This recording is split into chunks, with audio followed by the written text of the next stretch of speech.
ఈరోజు వైఎస్ షర్మిల గారి నాయకత్వంలో ఈ సభను చూస్తుంటే నాకు విశాఖపట్నంలో ఉన్నట్టు లేదు.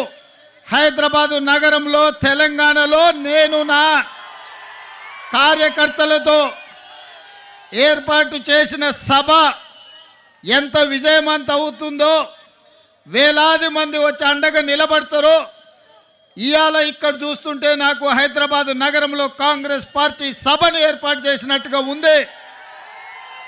వాస్తవంగా నేను ఈ సభకు రావాలనుకున్నప్పుడు కొంతమంది మిత్రులు అన్నారు, అక్కడ కాంగ్రెస్ పార్టీ లేదు కదా, మీరెళ్ళి సభ వైఫల్యం చెందితే మనకు చెడ్డ పేరు వస్తుంది కదా అని. అంటే నేను ఒక మాట చెప్పిన వాళ్లకు, వైఎస్ఆర్ బిడ్డ వైఎస్ఆర్ ఆశయ సాధన కోసం విశాఖ ఉక్కును కాపాడాలనే ఉక్కు సంకల్పం కోసం షర్మిలమ్మ సభ పెడితే తప్పకుండా ఆయన అభిమానులు అందరూ అక్కడికి వస్తారు, అండగా నిలబడతారని నేను వారికి చెప్పిన ఆ నమ్మకం విశ్వాసం డాక్టర్ వైఎస్ఆర్ మీద మీరు చూపించి షర్మిలమ్మను ఆశీర్వదించి విశాఖ ఉక్కును కాపాడుకోవడానికి వచ్చినందుకు మీకు అందరికీ మనస్ఫూర్తిగా ధన్యవాదాలు తెలియజేస్తున్న మిత్రులారా, భౌగోళిక రాష్ట్రాలుగా విడిపోయినాం. ఇక్కడ ఉన్నప్పుడు మనకు ఆంధ్రప్రదేశ్, తెలంగాణ, కానీ మన హక్కుల కోసం మన ఆస్తులు కొల్లగొట్టడానికి ఢిల్లీ పెత్తందారులు మన మీద దండయాత్ర చేస్తే మనం తెలుగు వాళ్ళం, మనం అన్నదమ్ములం, ఒకరికి ఒకరం అండగా నిలబడి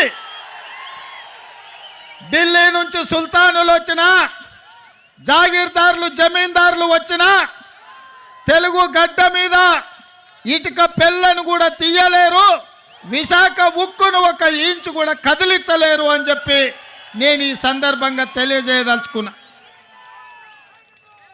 ఆనాడు కురుక్షేత్రం జరిగేటప్పుడు కౌరవులు, పాండవులు వేరు వేరు, వాళ్ళ మధ్యలో సమస్యలు వచ్చినప్పుడు పోరాటం వేరు.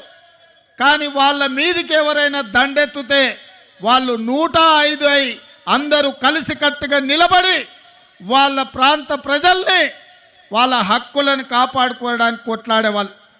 ఇవాళ కూడా మిత్రులారా, చాలామందికి అనుమానాలు ఉండొచ్చు, అపోహలు ఉండొచ్చు, వైఎస్ఆర్ వారసులు ఎవరు అని.